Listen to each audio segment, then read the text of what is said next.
안녕하십니까. 사회복지사 1급 시험 대비 인간행동과 사회환경 2017년도 제15회차 기출문제 풀이 들어갑니다. 자, 2017년도 15회차 기출문제의 인간행동과 사회환경을 총평해 보면 25문제 중에서 한 4~5문제 정도는 약간 어려울 수 있습니다.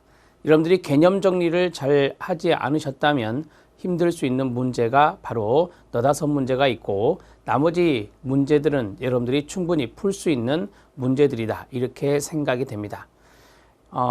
A년부터 쭉 보면 인간행동과 사회환경은 그리 많이 어렵게 출제되지 않는 영역 중에 하나입니다.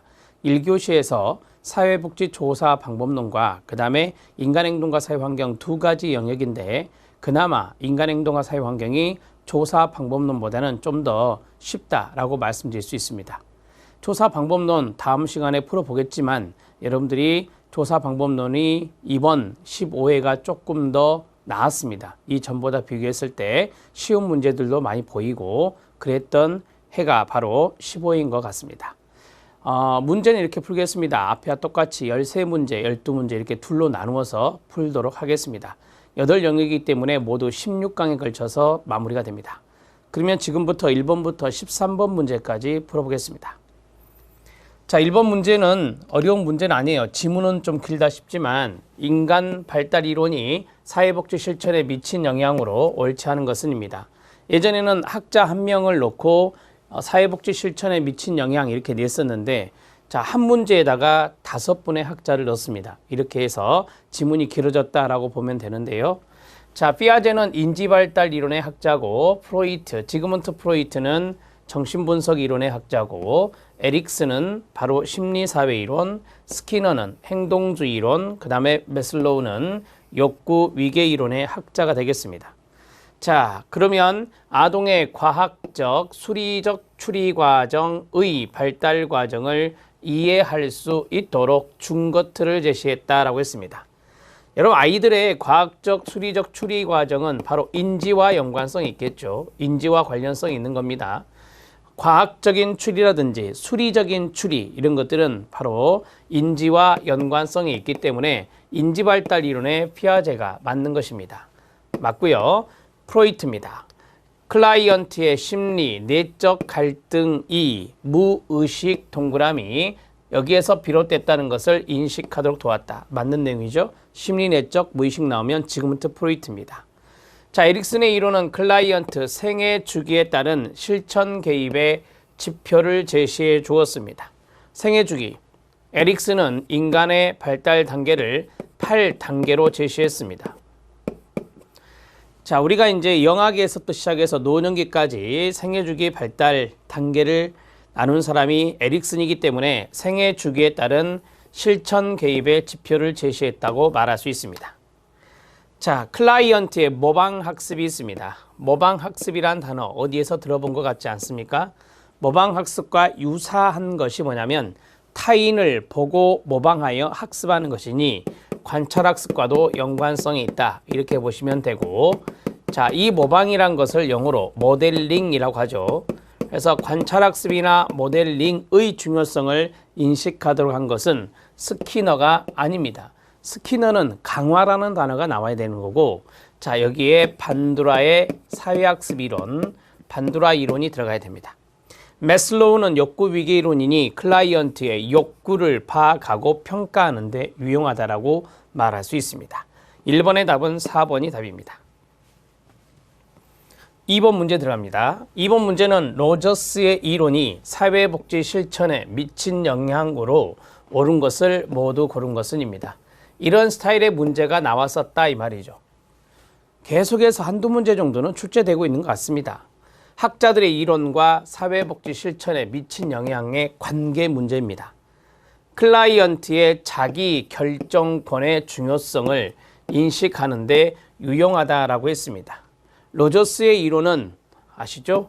현상학 이론이 있고, 그 다음에 두 번째 모델로 본다면 인간 중심 모델, 우리가 사회복지 실천 기술론에 배우는 인간 중심 모델이 있습니다. 여기서 인간은 누구를 말하냐? 클라이언트를 말하는 겁니다.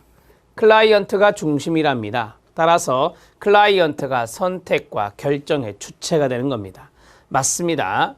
클라이언트에 대한 비심판적인 태도의 중요성을 인식하는 데 유용하다라고 했습니다. 우리가 이제 인간 중심 모델하면 상담 모델의 하나예요. 그래서 사회복지사인 상담자와 내담자인 클라이언트의 관계, 이런 것을 상담 관계를 하는데, 그 상담 관계에 있어서 비심판적인 태도를 상담사, 즉 사회복지사가 갖추어야 할 것입니다. 맞습니다. 그래야 상담 관계가 잘 맺어질 수 있기 때문이죠. 그 다음에 상담사 나오죠. 상담 모델이니까 지시적인 상담의 중요성을 인식하는 데 유용하다. 상담학에서는 인간 중심 모델을 비지시적 상담이라고 해요. 지시를 중요하게 생각하지 않는 비지시적 상담이라 해요. 그래서 지시적인 상담이 아니라 비지시적 상담의 중요성을 인식하는 데 유용하다. 그래야 됩니다. 여기 탈락이고요. 기억, 니은 3번이 답이 되겠습니다. 3번 문제 들어갑니다. 3번 문제는 인간 발달에 관한 설명입니다. 인간 발달의 원리가 한 문제씩 출제가 되죠. 이 문제 하나 출제됐는데 쉽습니다. 각 단계의 발달은 이전 단계의 발달에 의하여 영향을 받지 않습니까? 받습니까? 영향을 받죠. 이전 단계 영향받고 영향받는 겁니다. 영향받는다. 이런 것들을 우리는 점성의 원리라고 하죠. 에릭슨이 이야기한 점성의 원리입니다.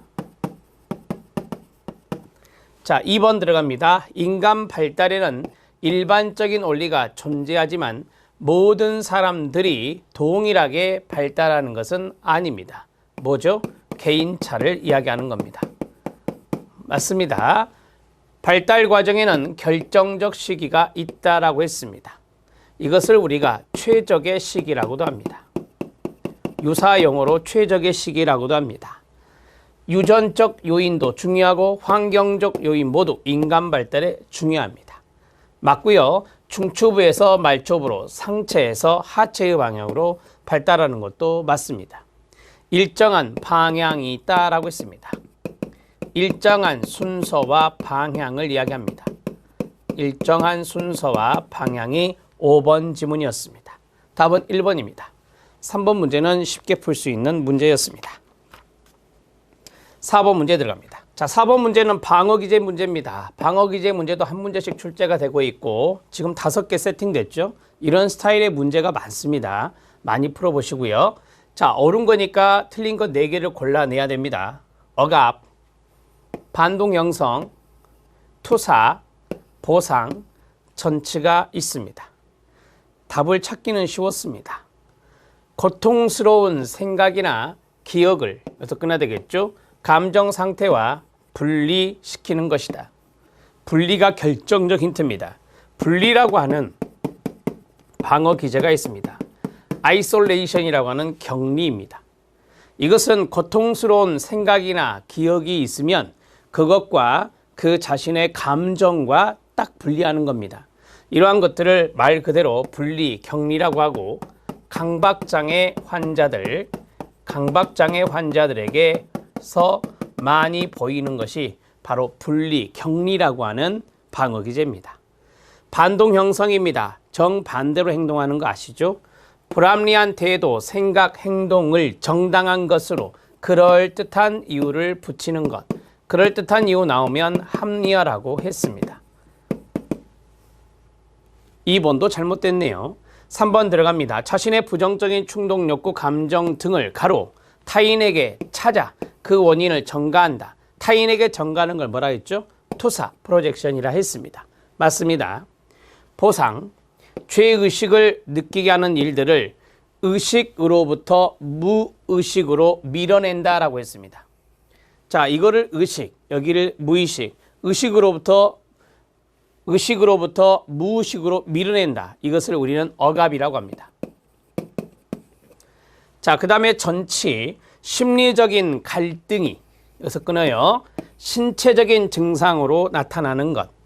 심리적인 갈등은 신경 쓰지 마시고 여기 있는 신체적인 증상이란 말이 중요한 거죠. 신체적인 증상은 두 가지가 있을 수 있어요. 불수의근이 있을 수 있고 그 다음에 수의근이 있을 수도 있습니다. 불수의근, 신불 생각나십니까? 불수의근이면 신체화다. 제가 해설에는 신체화로 달았지만 밑에 박스로 해서 전환도 말씀을 드렸습니다. 수의근, 그리고 신체 감각기관, 신체 감각기관과 연관성이 있으면 이것은 전환이다 이렇게 말합니다. 정신장애에서도 심리적인 갈등이 신체적인 증상으로 나타나는 것이 한 두 가지 정도 됩니다. 하나는 신체화 장애라는 것이 있고 하나는 전환장애라고 하는 것이 있습니다. 그래서 신체화와 전환 모든 것으로 이야기할 수 있습니다. 그 이유는 신체적인 증상이 바로 불수의근계로 나타날 수도 있고 수의근계나 감각기관으로 나타날 수 있기 때문에 그렇습니다. 그래서 두 가지로 오답 노트를 하시면 되겠습니다. 자, 4번 문제의 답을 3번으로 처리했습니다. 정리가 됐고요. 5번 문제 들어갑니다. 매슬로우의 욕구 단계가 나왔고 옳지 않은 것은입니다. 차분하게 보면 됩니다. 우선 앞에부터 생리적 욕구, 안전의 욕구, 소속과의 사랑, 자존, 자아실현 이렇게 깔렸습니다. 순서대로 깔렸네요. 아래로 갈수록 수준이 높습니다. 자, 음식, 수면, 성의 욕구는 생리적인 욕구라고 말할 수 있습니다. 안전은 보호, 의존, 질서, 구조의 욕구가 안전과 연관성이 있습니다. 질서 정연한 게 안전한 겁니다. 구조적인 게 안정적인 겁니다. 자, 그 다음에 소속, 사랑입니다. 친분, 맞습니다. 우정, 맞습니다. 존경, 틀렸습니다. 존경은 자아, 존감과 연관성이 있습니다. 자존감이라고 하는 것은 타인으로부터 존경을 받는다. 타인으로부터 존경을 받는다. 또 하나 플러스 자신을 존경한다. 자신을 존경한다. 자기 자신이 자신을 존경할 수도 있어야 돼요. 자기 존중이라고 하는 건데요. 이런 것들이 이제 자존감과 연관성이 있어요. 자존감은 바로 자기 존중의 욕구라고 해요. 자기 존중의 욕구, 동의어가 됩니다. 자존감의 욕구, 능력이나 신뢰감이나 성취나 독립 이런 것들이 바로 자존감이 높은 사람들이 이런 욕구가 있습니다. 자발성이나 포부 실현이나 창조성의 욕구와 연관성 있는 것이 자아 실현입니다. 이것은 우리가 보통 잠재력의 발휘, 자신의 잠재력을 스스로 발휘할 수 있다면 자아 실현 욕구가 충족된 겁니다. 3번이 잘못됐습니다. 5번 문제 해결했습니다. 6번 문제 들어갑니다. 자, 6번 문제는 피아제의 인지발달 이론에서 구체적 조작기에 관한 설명으로 옳은 것을 모두 고른 것은입니다. 인지적 능력이 급속도로 발전하는 단계를 구체적 조작기라고 합니다. 구체적 조작기는 7세에서 12세로서 아동기와 연관성이 있습니다. 이때는 비논리적인 사고가 논리적인 사고로 전개되는 게 특징입니다. 자, 그래서 급속도로 발전한다라고 하는 것이 맞는 것이고요. 비논리적인 사고에서 논리적 사고로 전환되는 거 맞습니다. 자, 그리고 분류화, 서열화, 탈중심화 여기까지는 맞아요. 자, 분류화 획득되고요. 서열화 획득되고요. 분류화를 다른 말로 유목화라고 합니다. 자, 그 다음에 탈중심화는 뭐냐면 자기중심성 탈피입니다. 자기중심성은 전조작기고 구체적 조작기 때 거기에서 탈피하는 것을 탈중심성이라 합니다. 여기 언어기술의 획득이 있습니다. 언어기술의 획득은 바로 앞 단계인 전조작기에서 이루어지는 겁니다. 그래서 디귿쯤은 탈락입니다. 대상의 형태와 위치가 변화하면 그 양적 속성도 변한다. 아니죠. 대상의 형태와 위치가 변하더라도 그 양적 속성은 바뀌지 않는다. 자, 이렇게 고쳐서 이걸 뭐라 하죠? 보존 개념이라 합니다. 보존 개념. 구체적 조작기는 보존 개념이 이때 획득이 됩니다. 그런데 그 양적 속성도 바뀐다라고 하면 안 되고 바뀌지 않는다라는 것을 아는 보존 개념이 획득되는 것이 바로 구체적 조작기다. 이렇게 보시면 됩니다. 디귿과 리을이 탈락이고 기역 니은이 맞습니다. 6번의 답은 1번입니다. 7번 문제 들어갑니다. 7번 문제도 쉽습니다. 행동주의 기법에 해당하지 않는 것은입니다. 우리가 보통 인간행동과 사회환경에서 행동주의 이론에 기법 문제가 잘 등장하지는 않죠. 사회복지 실천 기술론에서 잘 출제될 수 있는 것들인데 이완훈련 행동주의 기법입니다. 행동주의 기법 중에 체계적 둔감화가 있고 체계적 둔감화 안에는 바로 이완훈련이 있습니다. 자, 그 다음에 토큰 경제 아시죠? 바람직한 행동을 했을 때 무엇인가를 구매할 수 있도록 토큰을 부여해 주는 것, 이것을 토큰 경제, 토큰 강화 또는 상표법이라고도 합니다. 자, 그 다음에 정보처리가 나왔습니다. 우리가 정보처리 이론 들어보셨죠? 정보처리 이론은 바로 기억과 연관성이 있는 겁니다. 따라서 이것은 기억과 연관성이 있는 것이기 때문에 인지적 기법입니다. 3번 틀렸습니다. 자기주장 훈련입니다. 자기주장하는 것도 일종의 행동입니다. 맞고요. 타임아웃입니다. 타임아웃은 일시적인 강화 중지 기법으로서 행동주의라고 말할 수 있습니다. 답은 3번이 답이 됩니다. 7번 문제 해결했습니다. 자, 8번 문제 들어갑니다. 8번 문제는 별표 치시고요.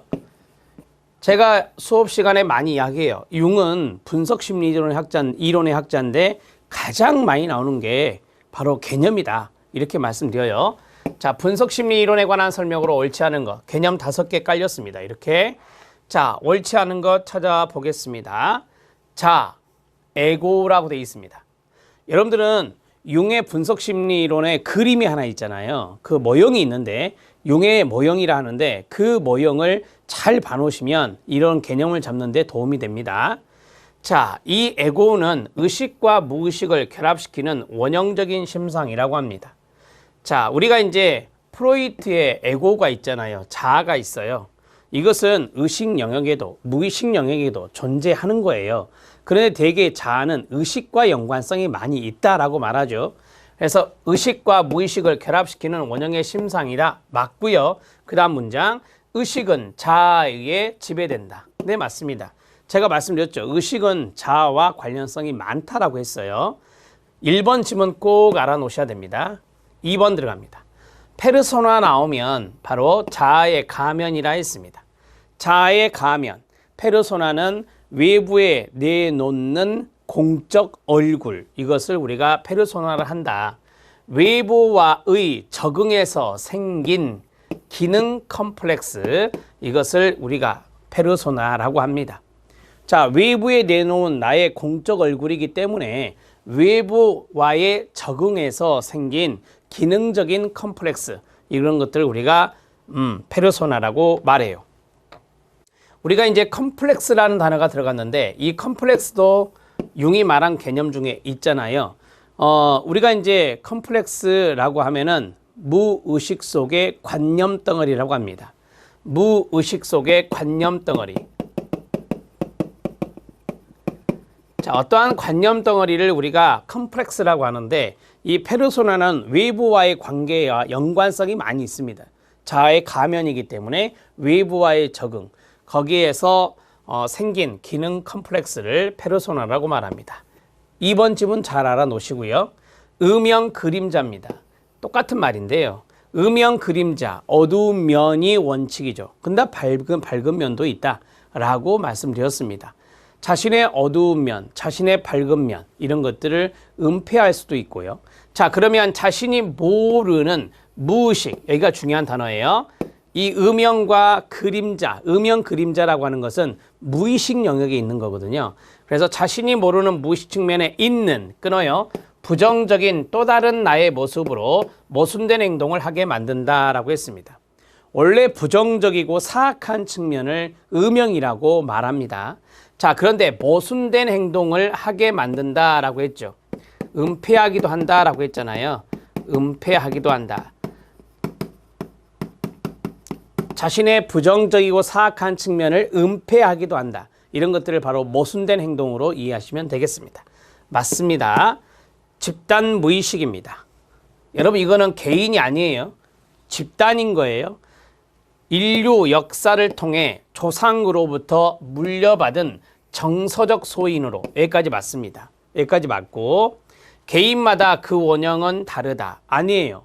여러분, 개인마다 원형이 다른 것은 개인 무의식인 거고, 여기서는 집단 무의식이잖아요. 따라서 동일하다라고 해야 돼요. 동일하다. 그러니까 사람들이 조상으로부터 받는 정신적인 소인이 있다. 인류 역사를 통해서 그것은 개인마다 다른 게 아니라 그거는 집단적으로 받았기 때문에 이것은 그 개인마다 원형은 동일하다. 이렇게 이해하시면 됩니다. 4번 잘못됐고요. 5번 들어갑니다. 자, 5번은 개성화라고 했습니다. 인디비주에이션이라고 하는 개성화. 이 개성화와 유사어가 자기실현이라고도 하고 개별화 이렇게도 말합니다. 개별화 이렇게도 말해요. 자아실현이라고도 하며 모든 컴플렉스와 원형을 끌어들여 여기가 중요합니다. 성격을 조화하고 안정성을 유지하는 것 이런 것들을 우리가 개성화다 이렇게 말합니다. 이런 것들은 우리 대개 언제요? 중년기라겠죠. 융이 강조했던 중년기 때 이루어지는 것이다. 이렇게 정리하시면 됩니다.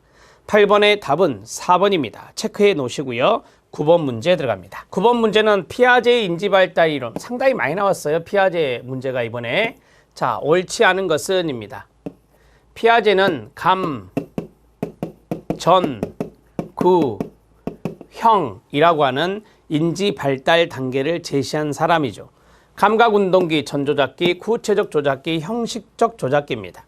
발달 단계 순서는 문화와 개인에 따라 다르게 나타난다. 아니요. 피아제는 말하기를 발달 단계의 순서는 불변의 계열성을 갖고 있다. 불변의 계열성을 갖고 있다. 이게 무슨 말이냐면 발달 단계의 순서를 계열이라 하는데 그 계열은 변하지 않는다는 겁니다. 그래서 불변의 계열성이 있다. 이렇게 정리하시면 됩니다. 인지 구조는 끊어요. 각 단계마다 사고의 방식이 질적으로 다르다라고 했습니다. 우리가 배웠잖아요. 감각 운동기 때의 사고, 전조작기 때의 사고, 구체적 조작기 때의 사고, 형식적 조작기 때의 사고가 다르다라고 했잖아요. 맞아요. 인지 발달은 동화 기제와 조절 기제를 활용하여 환경에 적응하는 것이다. 기존의 도식을 활용하면 동화, 기존의 도식이 맞지 않으면 새로운 도식을 활용하는 게 조절. 그렇게 했을 때 이 동화 기제와 조절 기제가 잘 이루어졌을 때 우리는 환경에 적응할 수 있다고 했습니다. 맞습니다. 상위 단계는 하위 단계를 기초로 형성되고 하위 단계를 통합한다라고 합니다. 그러니까 전 조작기는 감각 운동기를 기초로 해서 형성이 되고 그 다음에 구체적 조작기는 전 조작기를 기초로 해서 형성이 되는데 감각 운동기까지 모두 다 통합을 하는 거잖아요. 형식적 조작기 때는 여기 있는 모든 것들이 통합되어서 형식적 조작기에 또 새로운 사고가 나타나는 것입니다. 하위 단계를 통합한다 맞습니다. 각 단계는 내부적으로 일관된 체계를 갖추고 있는 하나의 완전체이다라고 합니다. 그러니까 각각의 단계를 이야기할 때는 내부적으로 일관되어 있다. 그리고 하나의 완전체다. 이렇게 이야기하고 있습니다. 자, 정리는 됐습니다. 1번이 답이고 9번 문제 체킹하셔야 됩니다. 9번 문제도 어려우면 어려울 수 있는 겁니다. 여러분들이 이론적인 부분들이 좀 더 깊이 있게 안 들어가면 이것도 어려운 문제가 될 수도 있는 겁니다. 9번의 답은 1번입니다.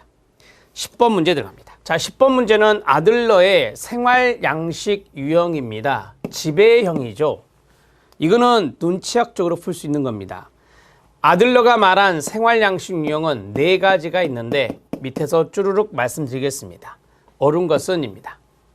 첫 번째 1번 사회적 관심과 활동 수준에 따라서 이걸 가지고 이제 생활 양식을 나눈 거거든요. 그래서 사회적 관심이 적고 활동 수준이 높아서 독단적이랍니다. 공격적이랍니다. 자, 자신의 욕구를 충족시킨대요. 독단적이고 공격적이다. 느낌 오죠? 이게 바로 뭐예요? 지배형이라고 말할 수 있는 겁니다. 이게 지배형이에요. 지배형은 활동 수준은 상당히 높아요. 그러나 타인에게 사회에 공헌하고자 하는 그러한 사회적 관심은 적습니다. 자, 그 다음에 사회적 관심과 활동 수준이 둘 다 높습니다. 자신과 타인의 욕구를 동시에 충족시키며 인생과업을 완수한다. 이게 가장 바람직한 사회적 유형령이 됩니다.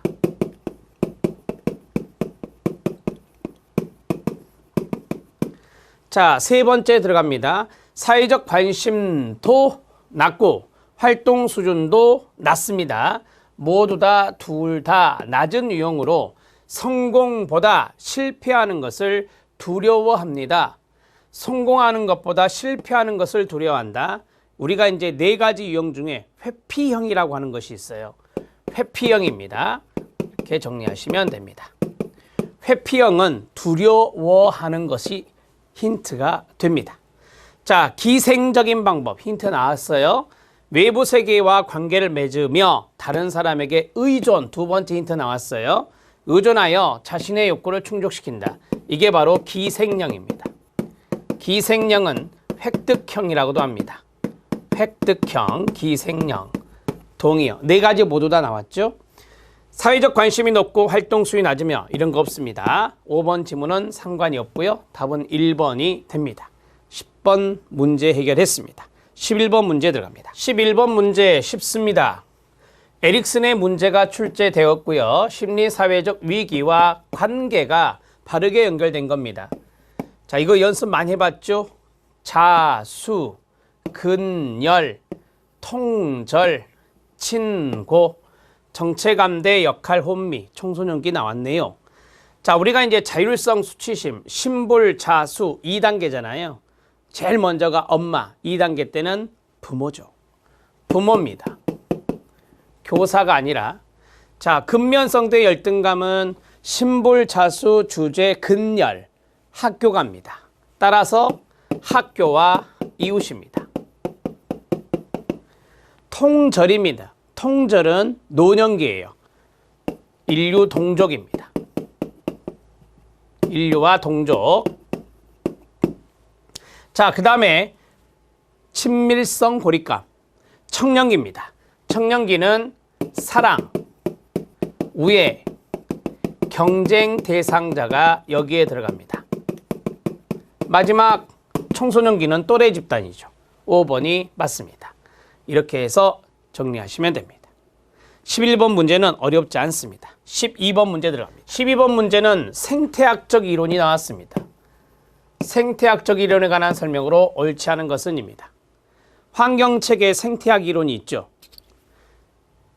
이 생태학 이론 하면 생각나는 것이 파이, 인간에 대한 강점, 이런 것들을 강조한다는 것을 알고 계시면 됩니다. 인간과 환경의 지속적인 상호작용을 강조한다. Person in environment, 환경 속 인간과 연관성이 있습니다. 병리적인 관점이 아니라 했습니다. 강점, 관점을 중요하게 생각합니다. 적합성이란 게 있습니다. 생태학 이론에서 나오는 개념 적합성이란 같이 읽어요. 시작. 인간의 욕구와 환경 자원이 부합되는 정도를 말한다.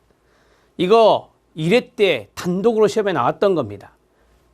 인간의 욕구와 환경 자원이 부합되는 정도를 무엇이라느냐? 답은 적합성이었습니다. 힌트, 부합이 힌트입니다. 부합과 적합은 동의어예요. 자, 그 다음에 인간은 자신의 요구에 맞게 환경을 만들어내기도 합니다. 그 이유는 적응하기 위해서입니다. 맞습니다. 인간의 생활상의 문제는 전체 생활 공간 내에서 이해해야 합니다. 인간 생활상의 문제는 부분만 보면 안 되는 거예요. 이게 중요한 겁니다. 전체 생활 공간 내에서 이해를 해야 되는 겁니다. 여러분들의 생활 공간은 일부분입니까? 아닙니다. 전체적인 생활 공간을 다 고려해서 생활상의 문제를 파악하는 것이 중요합니다.